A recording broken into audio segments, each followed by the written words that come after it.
Good evening and welcome to Resistance TV. My name's Sean Bloor and I'm going to be your host for this evening. Just bear with me a minute. Um, so it's Wednesday at 7 p.m. and it's the 23rd of March, and we're back here tonight with our resident academic Rod Driver, and we're going to be building on the broadcast that we put out 2 weeks ago on propaganda. And tonight we're going to be talking about war propaganda. So following on from Rod's earlier presentation about exaggerated threats, this presentation is about other forms of war propaganda. This covers a wide range of strategies. At the simplest level, it involves governments and the media lying to us about events overseas and about the motives for war. At a deeper level, though, it involves years of conditioning to manipulate our understanding of patriotism and militarism. So let's go over to Rod now. Good evening, Rod. Good evening, Sean. Thanks for that introduction. How are you this evening? You I'm okay? very well, thanks. Yeah. Good. Okay. Right, Rod. So over to you with our next episode of Elephant in the Room, and I'll speak to you later. Okay, thanks very much. Okay, so we've talked in the past about propaganda more generally, and we did a presentation a couple of weeks ago which was about a very specific form of propaganda, which is exaggerated threats. Now we're going to summarize just briefly the other types of war propaganda, and this is particularly relevant at the moment, of course, because there is a war as we speak in Ukraine, but not mentioned in the press so much. There are other wars in places like Yemen, where Britain and America are involved as the aggressors, along with Saudi Arabia, which are not being talked about in the mainstream press. So I'm going to do a sort of general background about war propaganda, and then we'll talk a little bit more about Ukraine and the present day. So there's a great quote which is often used, which is, "In war, truth is the first casualty." And that is a good description of what happens whenever a war breaks out. All sides try to use propaganda to manipulate their populations and the populations of other countries to misrepresent what's going on. Now, this has been going on since the beginning of recorded history, but it became very serious, became more systematic about a century ago, so around about World War I. And there was a great quote by the writer Aldous Huxley, who said, "The propagandist's purpose is to make one set of people forget that certain other sets of people are human." And World War I specifically has been described as an extraordinary state accomplishment. Mass enthusiasm at the prospect of a global brawl that otherwise would mystify those very masses and that shattered most of those who actually took part in it. So everybody in Britain was being brainwashed using propaganda to believe that everybody in Germany was their enemy, whilst simultaneously everybody in Germany was being brainwashed to believe that everybody in Britain was their enemy. And this has been the general pattern of propaganda ever since. So if we look at the World War II, and in particular in Germany, there was a man called Goebbels, who was the propaganda minister of Germany in the 1930s and 1940s. Now, he's often discussed, and he really tried to do a great deal of research on how to manipulate the population, and he turned it into a little bit more of a science. But what is not mentioned very much is that Britain and America were also doing huge amounts of propaganda during World War I and World War II. And one of the things I've mentioned in early presentations with propaganda more generally is that once something becomes the sort of established narrative, once propaganda goes unquestioned, then over time it becomes a sort of unquestionable truth. So if you look at World War I and World War II, and Britain and America, we're taught that we, Britain and America, were the good guys and the opposition were the bad guys. But in fact, this is a complete misrepresentation of what happened in both world wars. You have to remember that in 1914, when World War I broke out, Britain, America, and France, who were all fighting on the same side, were the dominant imperial powers in the world. So we were the leading invaders, occupiers, murderers, and torturers around the world. Germany wanted to develop its own empire. And so it was a fight for imperial supremacy. And for anyone who finds it very difficult to sort of challenge the information they've absorbed over a whole lifetime, presenting Britain, America, and France as the good guys in these wars, you can actually look at specific events just after those wars or towards the end of those wars, which contradict this mainstream narrative. So in 1917, whilst World War I was still beginning, the Russian people overthrew their leadership. We usually call them the Tsars, the dictatorship, and withdrew from World War I, recognizing that it was not a war that the people of Russia wanted to be involved in. Well, Britain and America didn't like this at all. And so we had been fighting alongside Russia up until that point, but then Britain and America invaded Russia to try and overthrow the government. On that occasion, they were not successful. And then if you jump ahead to after World War II, the people of Greece had been fighting alongside Britain and America during World War II. Now, after that war ended, the people of Greece did not want their former dictatorship back in power. And so that they wanted to choose their own government. Well, again, Britain and America didn't like this. And so we invaded Greece and we overthrew the government and we reinstalled their old dictatorship. On this occasion, the British and Americans were successful. So these attacks that Britain and America do on their former allies rather contradict the mainstream narrative that Britain and America were the good guys in these world wars. Okay, if we come forward in time to more recent events, I'm going to talk about a number of different types of sort of propaganda strategy that are used. So the simplest is what we call censorship by omission. And the most blatant form of that is to never mention an invasion or a war at all. So very famously, the United States invaded Panama in 1989. They didn't tell anyone in the media they were going to do it. The war was over in a few days before anyone in the media had a chance to talk about it. And then in 2006, something that was mentioned occasionally in the media was that Ethiopia invaded Somalia. What the press don't say is that the Americans were actually involved fighting alongside the Ethiopians invading Somalia. So that was a secret American war that's almost never mentioned by the mainstream press. And then if we come to the present day, Saudi Arabia have been fighting against Yemen for the last few years. What the mainstream media rarely mention is that Britain and America have been actively involved too. And so again, for a while, the British government tried to keep our involvement there secret until evidence of our involvement slipped out. So that's a sort of specific type of propaganda, but there's a more general idea that the government and the mainstream media simply don't mention that when Britain and or America invade another country, it's a very serious crime. Britain and America have invaded and destroyed Iraq, Afghanistan. We've overthrown the government of Libya. We've destroyed much of Syria, and we're active in Yemen. But the mainstream media don't want to admit that we are participating in these very serious crimes. But what the media will do is have complex debates about slightly trivial details.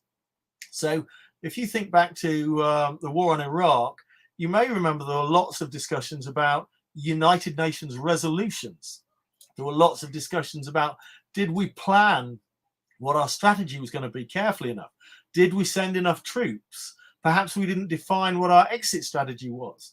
So there'll be lots of discussion about these small details, but the big picture that we are actually committing a crime is rarely mentioned. In fact, the mainstream media, when it comes to our invasions of other countries, will generally be cheerleaders. They'll be cheering it on in a very positive way. So the media don't mention the very large-scale slaughter of innocent people in these wars, and they try not to mention other things like our use of weapons such as depleted uranium. So the media devotes a great deal of resources to misleading us. So many of you will have seen videos on the mainstream media of smart bombs hitting their targets. And it looks like a scene from a video. You see a sort of a sight and you see an explosion. It's just a kind of puff of dust. You don't see the bodies. You don't see the devastation. But there is an implication that these weapons are incredibly accurate. They nearly always hit their targets. So innocent civilians are mostly unscathed. But in fact, that's completely the opposite of the truth. In fact, huge numbers of bombs and missiles go a long distance away from their targets, and there are huge civilian casualties in every war that Britain and America fights these days. And in fact, America's strategy since 2014 in many of the wars which are being fought is actually to risk their own soldiers less and less, so they do more long-range destruction using heavy bombers and long-range missiles and guns. So in fact, the collateral damage, so I shouldn't use the term collateral damage because that's a propaganda term, the slaughter of innocent human beings is greater and greater. And the media and the government have clever ways of manipulating information. So they don't want to tell you how many innocent civilians have been killed. So they'll relabel some innocent civilians as enemy combatants. And at one point they were labeling every man between the ages, I think it was of 18 and 65, so every military age man as an enemy combatant, which simply was not the case. And they used the term collateral damage to avoid talking about the fact that what we're doing is murdering and in many cases maiming very seriously innocent people. And we've seen reports from the declassified files, so this is files that were originally classified, which are now out in the public domain, that American strategy during the war in Vietnam about 50 years ago was to stonewall when it comes to the numbers of people dying. Don't tell the media or the public how many people are dying, because the numbers of people killed in Vietnam were in the millions. And in fact, we've been lied to over and over again about the death toll in Iraq. So at one point, an estimate came out in 2006 that about 600,000 people had died in Iraq. And the government kept coming on the mainstream media saying, oh, we think a much lower figure is probably true. But in fact, insiders have come forward and said, well, actually, the government's own experts were saying this figure of 600,000 is almost certainly the best estimate. It's not an exaggeration. And yet the government lied to us. So the best estimate in the present day of deaths in Iraq is approximately 2.4 million. So again, an enormous figure that's never mentioned by the mainstream press. And whenever British or American mainstream companies have a military guest on TV, they will always be vetted beforehand. So 99% of the time, they're going to say things that are consistent with the mainstream government narrative. And there will be a great deal of attempts to smear anyone who doesn't go along with the mainstream narrative. So whistleblowers, particularly journalists who try to present evidence that contradicts the mainstream narrative. So most famously, we saw that Julian Assange, who's still in Belmarsh today, I should point out for anyone who's not aware, he actually got married today in Belmarsh. So congratulations, Julian. Let's hope that they don't keep you locked up there too much longer. But people like Julian and organizations like WikiLeaks that try to present the evidence of the criminality of these wars, they will be smeared and targeted by the mainstream media. And then if you look at specific events, some of you will remember that there was a great deal of torture at the Abu Ghraib prison in Iraq. Photos emerged. Lots of people started talking about it. But the torture was part of US government policy. Very, very senior people should have been arrested and prosecuted. Of course, that didn't happen. The focus was on a handful of low-ranking individuals who were locked up. And again, that's a way to deflect attention away from the fact that this was policy determined by very senior people. Now, in fact, when I'd written this sort of brief summary of certain aspects of war propaganda, I came across a book written by an Italian writer called Anne Morelli, and it's called Principles of War Propaganda. Now, it's never been translated into English, but bits of it are available on the internet. And what she did was look at war propaganda for the last 100 years to see that there are some very clear patterns. The same themes emerge over and over again. And in fact, many of those sort of patterns apply to the wars that Britain and America have fought in the last 20 years. So, for example, our adversary's leader is inherently evil and resembles the devil. Well, you could apply that to the propaganda describing Saddam Hussein in Iraq, Gaddafi in Libya, Assad in Syria, and the Taliban in Afghanistan, and a slight variation of it saying that Putin is mad or insane has been used recently in relation to the war in Ukraine.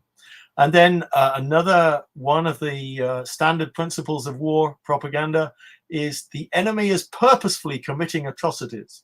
If we are making mistakes, this happens without intention. Whereas in fact, when you look at the way America particularly fights its wars, if you think of expressions like shock and awe, it's just this enormous bombardment of flattening whole cities where there are going to be huge numbers of innocent people slaughtered. And then the enemy makes use of illegal weapons. That was actually used in terms of weapons of mass destruction allegations prior to Iraq, but also in relation to Assad in Syria. And then the final point that I want to mention of those sort of principles of war propaganda that Anne Morelli talks about, she says, whoever casts doubt on our propaganda helps the enemy and is a traitor. And again, I think we've seen this a bit recently with the Ukraine stuff, that the propaganda very much says, look, you're either with us and you're completely with Ukraine, or you're against the Russians. And there's no half and half. There's no kind of, well, you know, war is bad, but blah, blah, blah. They don't. The propaganda tries to say it has to be an all or nothing. You have to present the bad guys as evil. And we'll talk about a little bit about Ukraine in more detail at the end, because there's been some fantastic analysis done on that recently. Okay, so now the second half of the presentation, I want to focus a bit more on war propaganda more generally. It's more subtle. It kind of permeates our society and is there in the background. So we're going to talk about militarism and patriotism. And there was a great quote by John F. Kennedy, who said, war will exist until the distant day when the conscientious objector enjoys the same reputation and prestige as the warrior does today. And I think that's a great quote. So our soldiers are always celebrated, and yet conscientious objectors are not. And we need to ask, you know, why is that the case? So things like militarism permeate the entertainment industries. If you watch Hollywood movies over and over again, it's a very simplistic goodies versus baddies. And the way it works over the years has changed. So prior to the collapse of the Berlin Wall in 1989, frequently the baddies would be the Russians. These days it can be terrorists, or it can be some evil mastermind who intends to do harm to the world and so on. But it's always a simplistic goodies versus baddies, and that is deliberate. It's intended to make us see the real world in a simplistic goodies versus baddies way, where our media always present us, our government, our military as the goodies. And there have been lots of studies about Hollywood as a propaganda tool, and these studies go into a lot of detail, but there's certain things worth noting. So often the military in America will assist Hollywood companies in making their movies, but as a condition for providing all these ships and airplanes and tanks and everything, they expect to have script approval, and the people making the movies have to portray the US military in a good light. And if you watch much at Hollywood, you will be aware that that happens all the time. So there's a great example of this right back in 1986 with the movie Top Gun. So the Russians at the end of the film are portrayed as the bad guys. The pilots in the flying the American airplanes are presented as the heroes. And the film was so spectacular, it led to an enormous rise in applications for people to become pilots in the US Navy. And more recently, we actually see that with gaming websites and internet advertisements, there's all sorts of disguises going on. So in fact, there have been some internet ads for Hollywood movies where the movie is a fairly military type movie. The ads are actually disguised recruitment websites. So if you click on a link, you get taken to something that's a recruitment website where you think it's actually something to do with the film and so on. And then the manufacturers of video games work very, very closely with the military, and often video games are almost indistinguishable from the systems that military operators use when they're using drones and other modern weaponry and so on. And this is deliberate. It's to make sure that when soldiers go to war, they're not thinking of it in terms of killing human beings. They're just thinking of it like playing a computer game and so on. So there's a very specific aspect of militarism, which is that you never question the soldiers. And most of you will be aware that you never, ever see any mainstream media coverage which questions the role of the soldiers. But in fact, soldiers have come back from various war zones like Iraq and Afghanistan, and this is both British soldiers and American soldiers, and they formed organizations like Veterans Against War and Veterans for Peace, where they've explained that the basic principle of basic training for soldiers is to brainwash people into believing that it's okay to go around killing other people. So you don't, the brainwashed soldiers don't see other human beings as human beings. They just see them as the enemy, and it's okay to kill them. So those people forming these organizations, the former soldiers, say, look, the reality of modern war is, and this is their own words, the bodies of women and children everywhere. And it's very important that those of us who are critical of war try to convey to young people who might be tempted to become soldiers in the future, to explain to them that their role is not patriotic. It's not defending the nation. It's not defending the people of this country or anything like that. It's criminal. It's invasions and occupations and mass murder. And it's important to recognize that this type of brainwashing actually begins in childhood.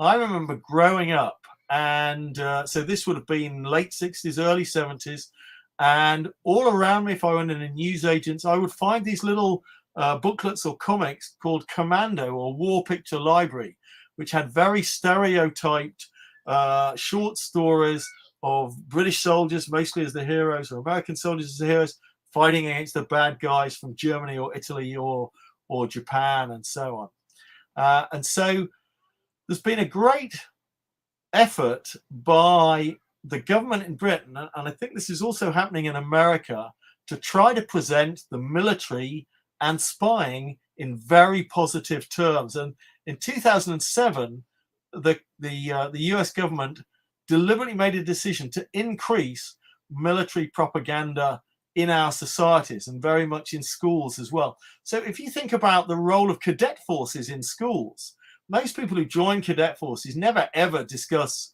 the role of the military, but actually joining a cadet force and young people and having fun being in cadet forces at school is a way to condition people to make them more accepting of the military, but without getting them to engage with the idea that actually what the military does is invade other countries and kill people. And then if you see what we've had in the last few years, there are various competitions like the Invictus Games or the Warrior Games in the United States, which are for former soldiers, and they're always presented as heroes. And in the UK specifically, we have a very close link between the royal family and the military. Many of the young men in the royal family join the military, and they're used in a PR role when they go to Afghanistan or something like that. And it's all about trying to present the military in a positive way.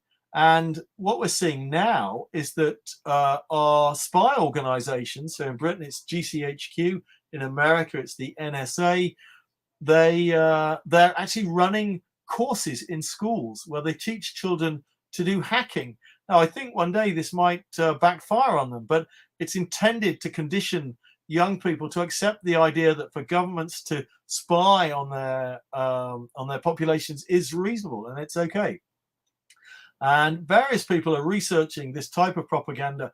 And one organization said, Armed Forces Day, Remembrance Day, Uniform to Work Day, Camo Day, where people wear camouflage, in the streets, on television, on the web, at sports events, in schools, advertising and fashion, the military presence in UK civilian life is increasing daily. And it's always been with us. So I remember, again, when I was young, there would be an air show, there would be some parachutists, there would be some soldiers with tanks, and children could sit in the tanks, could actually play with the guns. And this is still going on. And it's all about trying to create a positive image of the military without ever telling people what our militaries really do. And this has two roles. Firstly, it recruits soldiers directly into the military, but also it more generally increases support for our militaries and for what they do. And this type of patriotism and nationalism and so on, this type of propaganda goes back again throughout recorded history. So having the head of a monarch or an emperor on a coin was an early form of propaganda. And still to this day, we have stamps with the Queen's head on them. And it's all about, again, making us think of ourselves as one single nation, to think of ourselves as us, so that when our governments make decisions about invading other countries, we don't question them. We see ourselves as this sort of us, and so somebody else is portrayed as them. And there's lots of little things which all contribute to this. So if you look, I went to the Scouts when I was a child. Well, for those of you who are not aware, the Scouts were originally created as a sort of early training phase to lead people into being suitable for the military when they got older. But as part of what you do in the Scouts, you learn the national anthem, you salute the flag, and so on. There are lots of pageants and processions where it's very broad. So we have them celebrating the Queen and royalty and so on. And when you see military processions in the Soviet Union, most people in this country would immediately go, ha ha, yes, that's just propaganda. But actually, we do the same thing in Britain and America. So it's important to recognize that our country is not a single entity. Often the interests of the rich and the powerful are very, very different from the interests of ordinary people.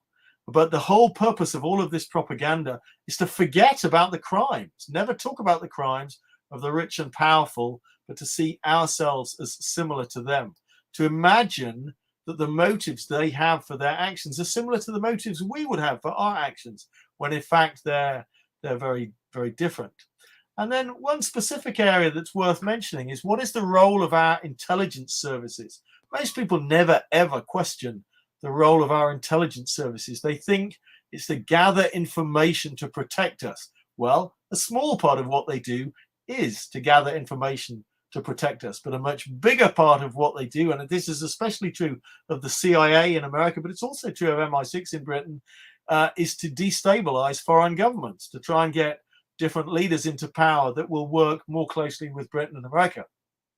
But they also have one additional role that is rarely discussed, which is to provide information that supports policy. And so some of you will remember the what was called the dodgy dossier, the famous Iraq dossier, which purported to claim that that Iraq and Saddam Hussein had weapons of mass destruction. Well, in fact, that was nonsense. But in fact, intelligence agents have admitted that both in Britain and America, there were threats against intelligence staff if they failed to come up with any evidence to support staff. And at various points in America, they created the Office of Strategic Influence, which was what we call PSYOPs, or psychological operations. Then they created the Office of Special Plans. And in fact, as Sean has mentioned on a number of occasions on these discussions, in Britain, we have organizations like the Integrity Initiative and the 77th Brigade, and their role is to put out propaganda, particularly on the internet, to mislead people so we don't really understand what's going on in the war. And what you see if you look on the internet is that more and more opinions, particularly opinions that are critical of the dominant government narrative, are being censored. So Wikipedia will blacklist an organization like Grey Zone, which has probably done the best reporting I've seen so far on the conflict in Ukraine. The former ambassador Craig Murray, who has an outstanding blog, he's very well informed, but he's pointed out that his entries in Wikipedia have been changed over and over again, and we're seeing more and more censorship by Facebook, Twitter, and Google. And George Orwell, in his famous book 1984, coined the term newspeak, where he pointed out that language can be used as a weapon. And so if you think about the phrases or words that we commonly use when we're talking about military activities, we'll use the word defense, the defense industry, or the Ministry of Defense. But in fact, Britain doesn't do defense, and the United States doesn't do defense. We do offense. We do invasions and occupations. So it has nothing to do with defense. So the word actually means the opposite of what's really going on. If you look at things like official secrets or national security, those are very vague phrases that are actually, when you start digging and looking at how those terms are being used and how the ideas are being applied, they're actually ways just to censor discussions about British and American crimes. And there'll be phrases like national interest. Well, there is no such thing as the national interest. They're the interests of powerful people, which are very different, as I've mentioned, from the interests of ordinary people. So the nation doesn't have a single set of interests. And you'll sometimes hear in the news the phrase international community. Well, again, that tends to mean America and a handful of allies that go along with what America wants. And frequently, many other countries are not part of what is labeled the international community. And in fact, we've seen this with Ukraine. So lots of countries, Britain and America leading the way, have criticized Russia, but lots of other countries, so China, India, and so on, have not been so critical of Russia, and they've refused to impose the sanctions that America wants. And then you'll hear a term like rogue state bandied about occasionally. It used to be used a lot in relation to Iraq or North Korea and so on. Whereas in fact, probably the biggest rogue state in the world would be the United States in terms of its foreign policy crime. So again, it's a propaganda term. And I want to mention something very specific, which is important for people who've been involved with the Labour Party over the years. When Jeremy Corbyn was running for office, he would make it clear that he was critical of all of our wars, and his views were that actually we should try and avoid doing wars if we could possibly avoid it.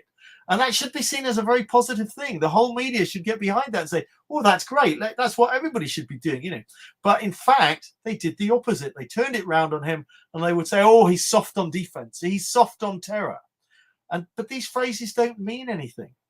And so they turn a positive into a negative. And if he objects to something like drone assassinations, which by any sort of serious analysis are just murder that should always be illegal, but again, he would be described as soft on terror. So taking a positive, the media will use it as propaganda and turn it into a negative.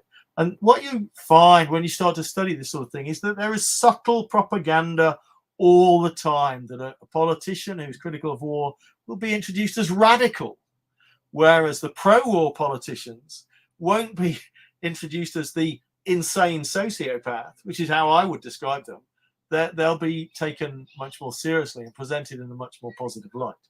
Okay, so that would normally be the sort of the presentation, but I want to mention a little bit about what's been going on in Ukraine at the moment, simply because it's so sort of relevant.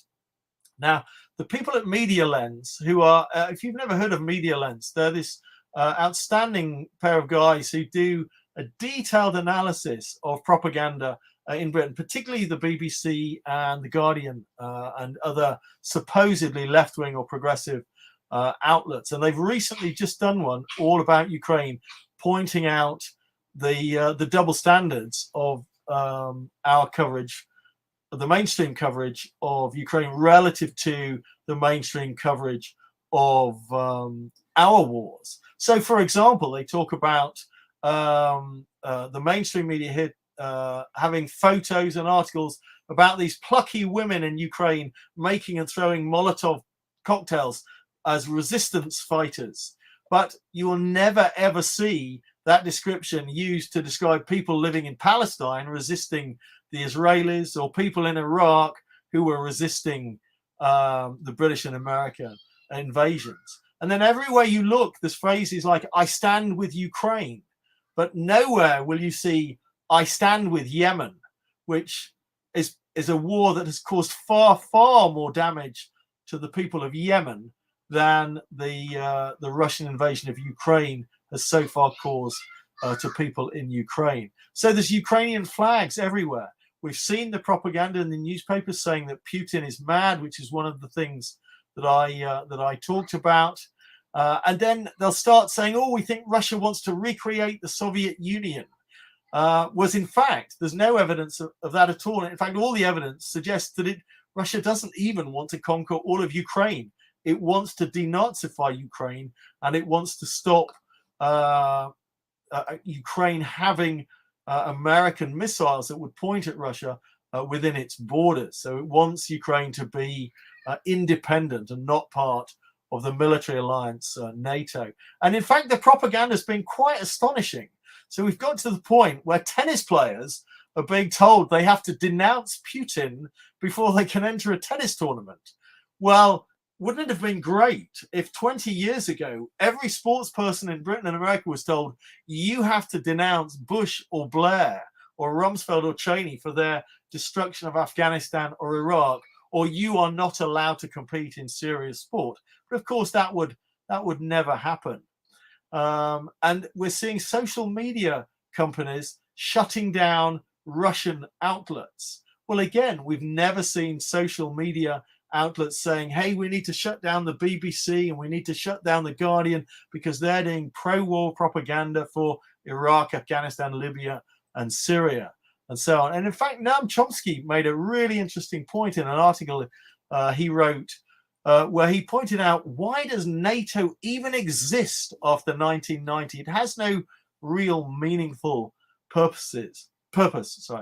So all of this propaganda is intended to once again reinforce the good guys versus bad guys narrative, which is the standard playbook, where in this case, Russia and specifically Putin are demonized and they're the bad guys. So I think that's probably a good time to open it up to question and answer, and any other observations that anyone has. Thanks very much for that, Rod. Yeah, well, I mean, one of the things that we were talking about before we came on air was, what we used to do, and I used to teach, and one of my areas of expertise was media in literacy. And I think one of the other things that we have to be aware of when we're watching TV or we're reading newspapers is not just listen to the words that people use to describe different things. They use all these we call them weasel words, don't we? But it's also the context in which things are presented. So the background pictures that they're using. I remember, famously, Claudia Webb was on Channel 4, and she was trying to defend Jeremy Corbyn about something. I think he was being called a Russian spy or something. And they had a picture of Corbyn in the background wearing a Russian hat and stuff like this, So it's all this kind of thing that I think, also people need to look out for. It's not only the audio cues that they need to look for, they also need to look for the visual cues as well, and be aware of how the media try to manipulate our thoughts and how we think. What would you say about that? No, I think that's a really good point. In fact, I remember years and years ago, as part of something I was studying at university, doing an analysis of the way the mainstream media were covering a number of terrorist events that had taken place in the previous few years. So I don't know if you remember, there were a small number of very incompetent terrorist attacks. So there was a guy called the Underpants Bomber who on an aeroplane set himself alight and so on. And there were a number of these. And yet the media were trying to kind of hype this out of all proportion. And they were using very, very sort of specific images that were chosen very carefully. And it's very interesting, the sort of propaganda or the psychology of images. The old phrase is a picture is worth 1,000 words. If they can get the right propaganda image, which in one particular case, it was an image of students who would normally be throwing their academic caps, their mortarboards up in the air, but then there was a gun being held in the air by one of them. And they're quite striking. And what you say about this thing with Jeremy Corbyn being portrayed. The background was changed to red, and he had the hat, and it was quite clearly, without saying the words, it was saying he's a Russian kind of stooge, and it's all around us. So every picture that the mainstream media use is chosen very, very carefully. You know, they have huge data banks of images to use, and they are trying to portray a certain narrative, a certain mindset, and so on. And until you're incredibly familiar with it, most of the time we kind of look at these things without, you know, every time you're reading a newspaper and you're flicking through it, you're not taking every picture and breaking it down in your mind and saying, I wonder what the propaganda elements are there. It's just kind of there in the background, but it's happening over and over again, and it has an impact on us, and it gradually affects the way we think about who we should take seriously, who we should think of as a criminal, and so on. And it's very, very effective. And it, as I mentioned at the beginning of the presentation, the serious analysis of this started about 100 years ago. And so there are psychologists who devote their lives to studying these things and using it against us. And so the 77th Brigade and the Integrity Initiative and so on, you know, they're using very sophisticated psychology. And now with the use of the internet and the way it's very, very difficult when you come across things on the internet to know for sure exactly what you're looking at a lot of the time. We're being manipulated over and over again in very subtle ways, and it all builds into a big picture that changes the way we think. That's right, and it has a specific term in psychology. It's called neuro-linguistic programming, and I think you know, newsrooms and media people have become, and I would say, you know, almost positively, the intelligence services have become experts in neuro-linguistic programming. It's something that people will probably be familiar with if they ever watched the Derren Brown programs. I think he used to do a Channel 4 program on showing how he could manipulate people's thoughts using NLP specifically. So it's a very interesting topic, and I would say to people, if they want to test themselves on whether they're reading something correctly, is turn the sound off and try and see if you can figure out what the story is about before you actually then turn the sound back up, and you'd probably be quite surprised that it's something completely different to what your brain is telling you through watching images on the TV. Just one more quick question before we bring Lizzie in. You know, another thing, oh, that was it. I was playing one of my tap games on my iPad. You know, when you're bored, you're watching TV and, you know, nothing much on, and I tap away on my iPad. I'm sure lots of people do it. And then every couple of minutes there's an ad that comes up, and I've been getting little video clips of Zelensky doing his speeches, which I thought was quite shocking. You know, I normally get little videos for adverts for other games or for you know, products and things like that. But now I'm getting videos of Zelensky and his propaganda. That's Very, very strange. I haven't had any of those yet, but it's only a matter of time before this happens more and more. Yeah, well, I was quite shocked. I found it quite shocking, actually. You know, that they are actually tapping into video games. So, you know, there'll be kids watching this. You know, little kids who are playing these, you know, daft little games, and they'll be watching this kind of stuff. And it, you know, do you really want your kids being, you know, have this propaganda forced on them? And one other thing was, you know, talking about how propaganda or war propaganda changed people's changes history, really, and the way history is written, and the actual facts about historical narrative, which we've seen a lot, I think, unfold during this Ukraine war. People seem to forget that this war has been going on for 8 years. It didn't just start 21 days ago. You know, I was talking to my mum about something to do with the Ukraine war. She's 80 now, and she said something about, you know, oh well, you know, the US won the Second World War for us, and I was like, no, they didn't. It was Russia, and she argued with me that it wasn't Russia. You know, how does this happen? How do people's narratives get changed so drastically over the years? Well, that's a really good point, and I think you've picked up on a lovely example there of how the vast majority of people in Britain or America will believe almost without question, because they've kind of heard this so many times at a subconscious level, that we, Britain and America, were responsible for winning World War II.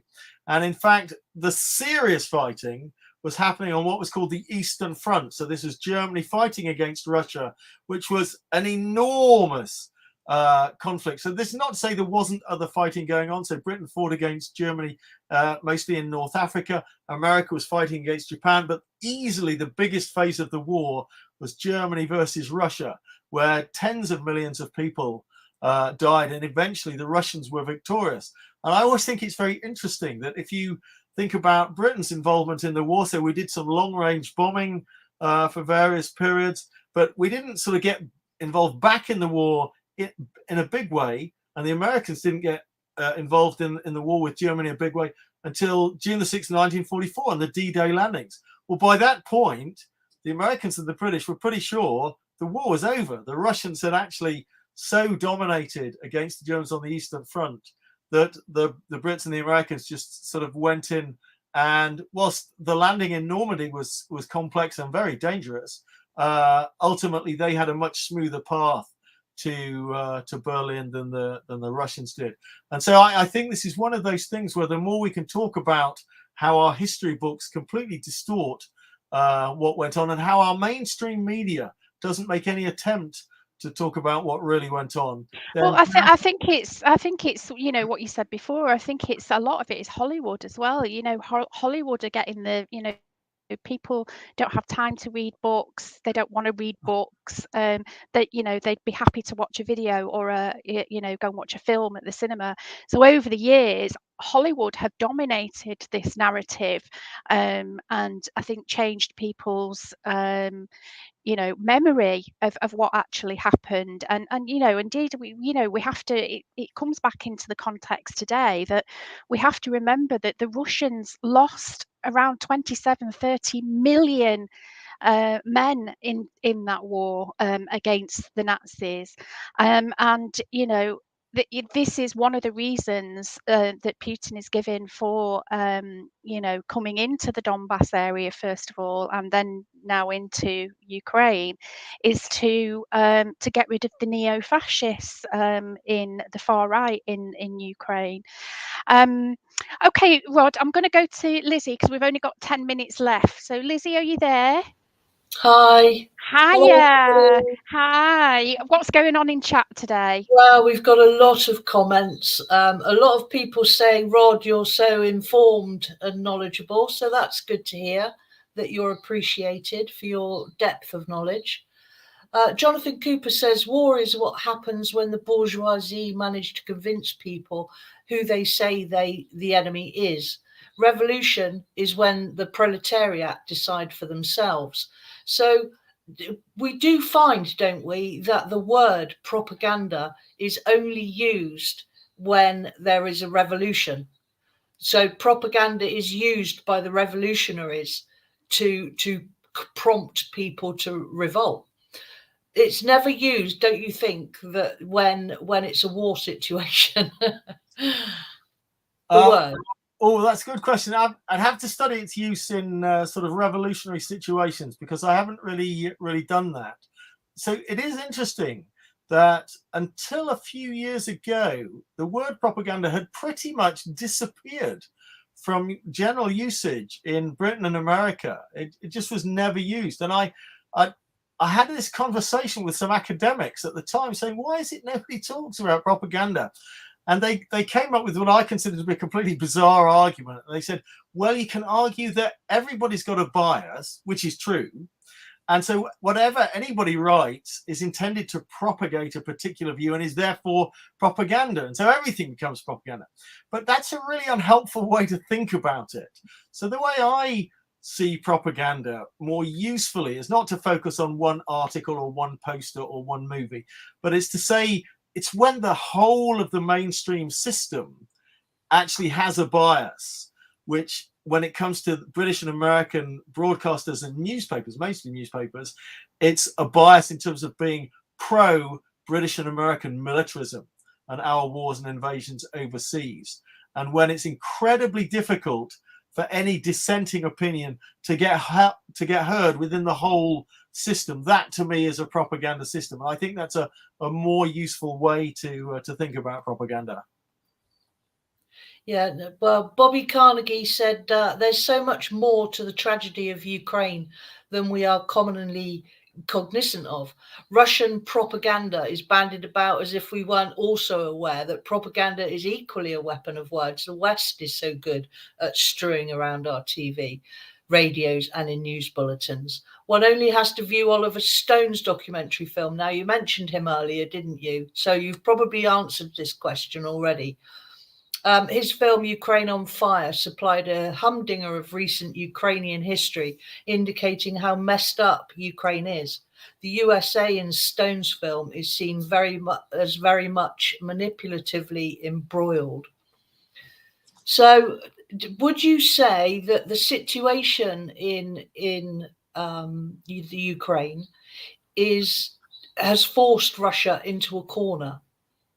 So I've watched a number of commentators from lots of different places. And what's very interesting is we're seeing commentators who would normally be very kind of pro-American militarism. So this is American generals and American military advisors and so on, who are critical of the West, who are critical of NATO, saying, yes, this is happening because we have backed Russia into a corner. And Russia have been trying to engage in discussions for years in saying, let's have an agreement where Ukraine is neutral, where America cannot put huge, powerful weapons in Ukraine pointing at Russia, and let's stop also the violence towards Russian-speaking people in eastern Ukraine. Those would be the sort of three main issues. Russia's been wanting to have serious conversations about that for years. And there have been some conversations, but it's clear the Americans have no interest in a peaceful outcome. It's clear they are putting pressure on the Ukrainian leadership not to do anything to have a peaceful outcome. But it's also clear that the two European countries that might have most influence in these negotiations would be the Germans and the French, and they have participated in negotiations, but they don't appear to have put any pressure on the Ukrainians to actually fulfill any of what's being discussed. So there's an awful lot of people working very hard not to have a peaceful outcome to this. And this is something that really interests me, because if you go back to various other wars that we've talked about, so when Britain and America destroyed Libya, in fact, there were lots of people on the Libyan side who said, look, let's sit down and have a conversation and see if we can work out a peaceful solution. And it was Hillary Clinton who didn't want a peaceful solution.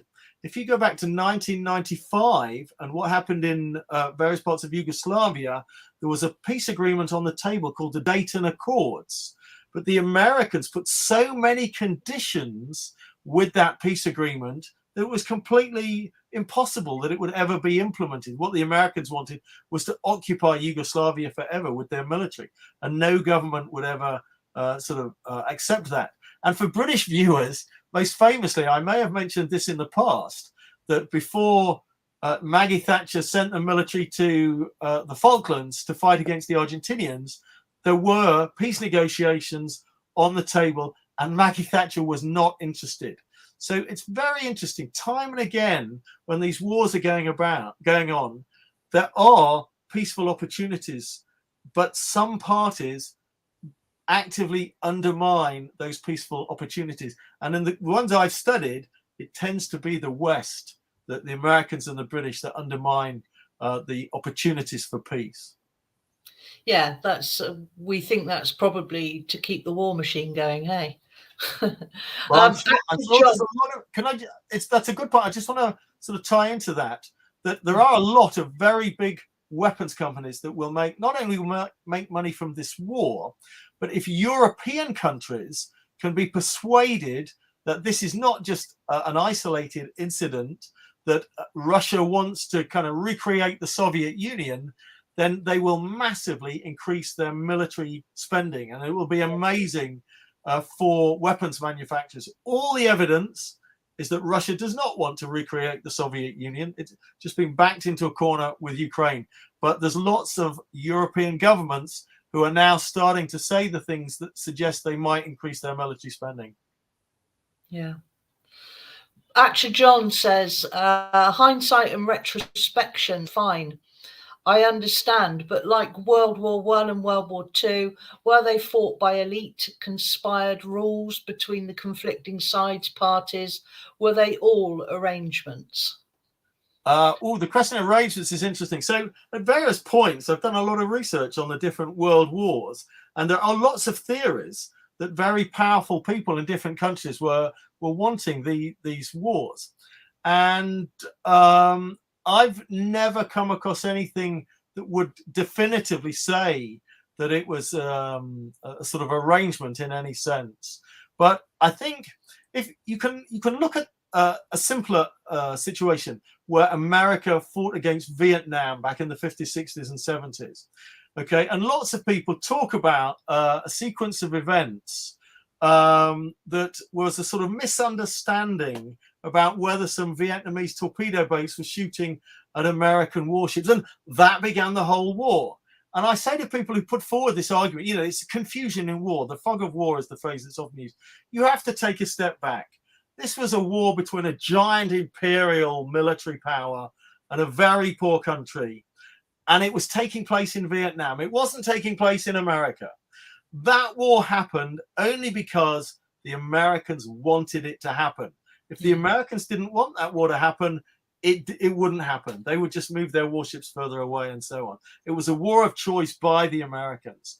And I think if you look at any conflict, and this would include World Wars I and II, there will be people, let's say in the United States, who will say, yes, it's in our interests if this war happens and for us to get involved and so on.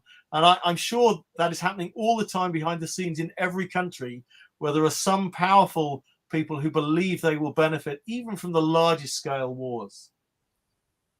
Yeah. Well, and the last one was the question of neurolinguistics. And of course, Sean's pretty much covered that now, I think. And I don't know what your understanding of neurolinguistics is. Most people imagine that it's a tool to improve your own life. It's not actually that in this sense, because it is, people go to university to learn to become journalists now, or to learn to become hosts of TV shows, things like that. So Kathy Newman is a very good one she has they're all taught neurolinguistics. And Kathy Newman is particularly adept at neurolinguistics. And so she positions people on the set. And Sean was saying about, if you want to know, if you think that you know what the program's about, turn the volume down and watch the pictures, and then you'll have a completely different take on what the program is about. So she positions people on the set so that they're at an advantage or a disadvantage. She'll put the camera on the person that she wants to advantage, and she'll remove the camera and put the other person that she wants to disadvantage away from the camera. And also, the use of graphics behind them, but it's not even that. She'll present a question. She'll say, so how long have you been a communist then, Rod? And then you have to defend yourself then. I'm not actually a communist. Oh, I thought you were a communist. Oh, we've lost Rod. Oh dear. I think he must have got excited about your question there, and he's perhaps he's gone off to research. What I wanted to say to everybody in the audience was that if you are interested in knowing about this, then the best bet is to take a small course on neurolinguistic programming and try and imagine how, yes, you can apply that to improving your own life, but it's at the cost of someone else's life. So when you look at it, it's actually quite a capitalist thing. It's all about, Thatcher said there's no such thing as society. and we've all been propagandized into believing that we're all out for ourselves and no one else matters. So and I think that we've all been conforming to that all our lives, haven't we? Especially, you know, our generation and the generations coming. I think the only thing that has stopped them completely propagandizing the entire world is the alternate news, like the Grey Zone, like Oliver Stone, like you know, like John Pilger, like Peter Oborne is now speaking out about the truth of the matters that he once would have reported on, and you know, he would have contained himself to the narrative that he was supposed to be espousing. Now he won't do that. So I know we've got a minute over time, but I just it's fine. You know, I think it's really important what you're talking about, Lizzie. I only barely touched on neuro-linguistic programming, and I know it's something you do know a lot about. You know, I have one of my best friends is a psychologist, and he spent years teaching neuro-linguistic programming to salespeople so that they can use it in selling products. Yeah. And well, this is it. It is, and when Rod was saying about the word propaganda isn't used, why isn't it used anymore? Because it was changed to neuro-linguistic programming, basically. How to propagandize yourself a better life, how to propagate a belief that you are better than them to everybody, and that they really need this product. I think maybe, Lizzie, you know, I think maybe you should take some time and do a video in the future for Resistance TV on NLP, because I think it's such an important aspect of all our lives now, and like you say, it becomes systemic. You came to the Northern Media Festival, didn't you? Right, when I used to give talks on it regularly, and I've got a few videos that most people won't have ever seen, you know, talking about how, like, for example, Kathy Newman puts people on her set at a deliberate disadvantage, so that you know, like the picture of Corbyn wearing a Russian hat, you know. So yeah, well, I'll do that one day. Well, what do you think, Rod? Do you know much about neurolinguistics? Oh, you're muted. Rod, you're on mute. Sorry about that. For some reason, a few minutes ago, I got thrown out of the studio, and I didn't reconnect correctly. I'm not quite sure what happened. So no, I don't know anything about neuro-linguistic programming. So if you guys do a show on it, I'll be sure to watch. Okay. Oh, well, Lizzie's our expert in that area. Well, thank you very much for coming on again, Rod. Hopefully we'll see you again in a couple of weeks, and we can talk about another subject that's on your blog. I encourage everybody to go and have a look at the Elephant in the Room blog, which Gaz I know has posted the link to. So I'd like to thank our guests again this evening. I'd like to thank you all for watching. Don't forget to subscribe. Please share this video around. We need to get more subscribers. We need to educate people. You know, this is a massive part of what Resist is trying to do here, is trying to give people the truth and honesty about what's going on in the world, and encourage people to come on and debate that with us. Sorry, Lizzie. Share it privately if you are trying to remain as a member of the Labour Party, because of course Resist is prescribed. Although I don't know why anybody would want to do that these days anyway. But you can also follow us on Twitter, on Instagram, Facebook, and we're also on Telegram, and hopefully soon to be on TikTok. So thank you all again. Don't forget, you can also join up to the Resist movement, or you can donate to us through paypal.me/Festival of Resistance. So thank you very much for listening, and we'll see you all next week. Bye. Bye.